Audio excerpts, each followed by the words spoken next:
Hey guys, REISSUE, and as you see now, this is gonna be my costume for when I see The Force Awakens. And I'm probably gonna take off this mask if I don't speak loud enough, but it does have little holes so you can able to hear me. And holes here just for me to breathe. And I do have the lightsaber from the actual film, but I need to get to talking about the Revenge of the Sith. Sorry, talk about the Revenge of the Sith and why I say it's my favorite film in the series, in my personal preference. But I do agree that the Empire Strikes Back is the best out of all of them. But let's get straight to it. I don't have his gloves yet, so that's why I had to do it. Yeah, basically this takes place 3 years after the events of the Attack of the Clones, and 13 years after the events of the Phantom Menace. And the Clone Wars has begun after the end of Episode 2, and the war has raged on after 3 years, and it's drawing to its close after the death of Count Dooku and General Grievous, which eventually leads to the end of a Jedi in the hands of Anakin Skywalker, who has become Darth Vader. So, what I think of this film as a whole, I thought it was a really great visual fest, because the visuals in this film and CGI has not aged at all. It still looks great. I am in it myself. Watching that film like several times, that opening sequence still looks great. It still looks great. Trust me, it still looks great today. Even though it came out 10 years ago, it still looks amazing. And the fight choreography is great as it was. And Ewan McGregor fully becomes Alec Guinness in this film, where he's continues his oppression that is more accurate to the character. And excuse me, just at the camera. Oh, shit. Oh, there we go. Had to get my hands back into these holes. Back to what I was saying. Pretty much I like this film a lot because it still hasn't aged, and it's my favorite Star Wars film out of the bunch. And I do, like I said early on in this video, I do agree that The Empire Strikes Back is the best of the series. Trust me on that. Because you're going to hear a lot of people saying The Empire Strikes Back is their favorite. But I say it's the best of the series that I can agree with. It's one of the best acted films out of the bunch.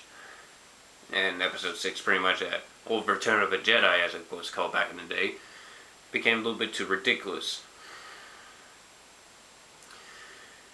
Yeah, the romance between Anakin and Padme is toned down in this film, which is good for my pros. It's toned down, and we don't have to see a lot of awkward love banter, but it does return in this film, which will give anyone who's decided to have this, give this a go, will cringe over it. But I don't cringe because I watched it. I got used to their awful love banter. Basically, in this film, you do see the end of the Jedi, as it was said in the title that says "Revenge of the Sith." They do take over the Jedi in the end, but it shows the origins of one of the world's biggest baddies. Hold on, I think I backed up the costume and I haven't really paid attention to. Which is there we go. Just in case you haven't think I haven't noticed, and sorry, I have to wear. I'm gonna be wearing a turtleneck when seeing it, so it covers my neck. And yeah, I'm only dressing up as Kylo Ren for like only 3, 4, 5, just for him looking like he's doing some history lesson and giving his review, but except I'm not actually Adam Driver playing Kylo Ren or Mark Hamill playing him, as some theorized for some strange reason. But yeah, the choreography is great, visual effects are great, CGI looks great to this day. It still hasn't aged. Jar Jar is definitely toned down in this film. He's no longer Misa want to hurt you type of person. Misa gonna die, honey?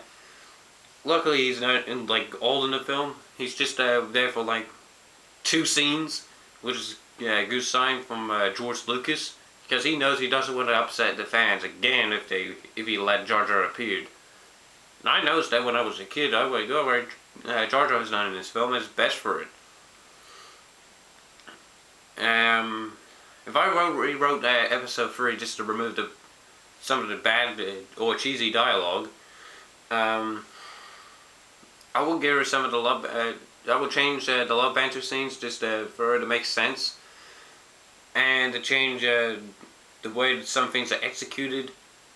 General Grievous, I did not like him in this film. I thought the way the Clone Wars TV show and the shorts brought him out to be was a huge disappointment. He's still, I didn't like the fact that he's just, he doesn't really, Obi-Wan keeps cutting off his hands, which kind of boils and ruins the actual fight. And I didn't mind the actual fight overall, where it is redeemed by an actual good fight sequence, and he's CGI too, and Jesus, General Grievous still looks great, and he looks great in 2005 and 2015, 10 years later, he still looks great. That's what's good about it. That's why I like it, because the CGI hasn't aged once.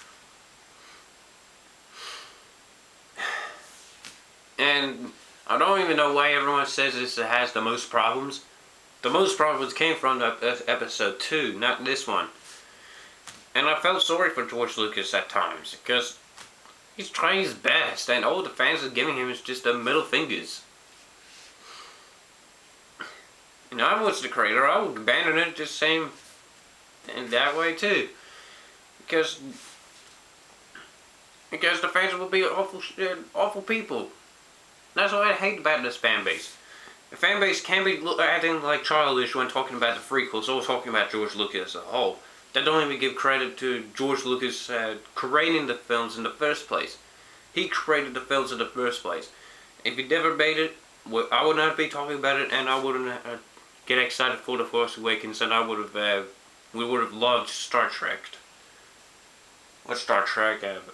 If the motion picture was good. And I still hate the original Star Trek films.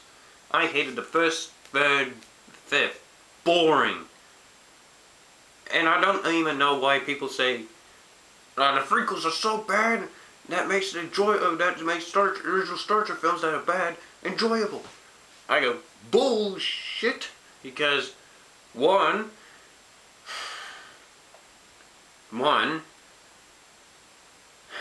the original Star Trek films doesn't have the 1, 3, and 4 or 5. You have no idea what's going on. You just go. First one, you just go. They have to save Earth from that purple cloud. Third one, they search for Spock, as the title says, but it's just fan service. And fifth is supposed to be the finale, but it's just too boring, and you just forget about the film. The only ones you remember are the 2, 4, and 6. I remember those Star Trek films. I remember the second one is about Khan, and that it kills Spock. That was a good film. 4, they had to get humpback whales. That was good. 6, a better conclusion to of the original cast. I don't know why they made Star Trek 7 in the first place. I would have ended it at Star Trek 6, just not to make it more stupid and all that. Enough about my rant on a statement I heard from Mr. If I was there, I would. You know what I'm referring to. If I was there, I would just go. Did the 1, 3, and 135 have a plot at all? That will crush it, because the prequels do have a plot, and they're enjoyable, more enjoyable than the original Star Trek films, as some people want you to believe in. And I do listen. And if you want my opinion on Simon Pegg's opinion of the prequels, it's up to him. I'm not one of these fanboys that keep crying, saying, ban him from The Force Awakens. I love my son Simon Pegg.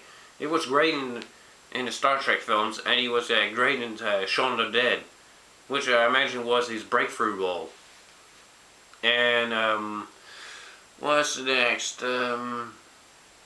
I think I did explain why I find this one of my favorite movies. minus the changes they added. Which, thank you, George. I